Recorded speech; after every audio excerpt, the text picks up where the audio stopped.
ચકલી અને કબૂતર. એક ખેતર હતું.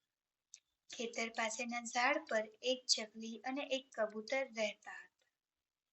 ચોમાસું સારું રહ્યું હોવાથી ખેતરમાં ખૂબ જ સારો પાક થયો હતો. ખેતર દાણાવાળા ડુંડાઓથી લચી રહ્યું હતું. ચકલી રોજ વહેલી સવારે ખેતરમાં દાણા ચણવા જતી હતી. લણણીનો સમય નજીક આવ્યો એટલે ચકલીએ શિયાળાની ઋતુ માટે દાણા ભેગા કરી સાચવી રાખવા વિચાર્યું. તેણે કબૂતરને પણ એમ કરવા કહ્યું. કબૂતર આળસુ હતું એટલે એણે ધ્યાન ના આપ્યું. રોજ સવારે ચકલી કબૂતરને એની સાથે આવવા કહેતી હતી.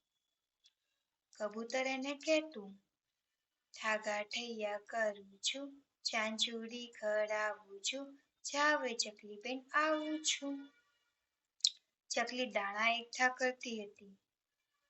તેણે કબૂતરને કહ્યું કે હવે ગમે ત્યારે ખેડૂત પાકની કાપણી કરી લેશે.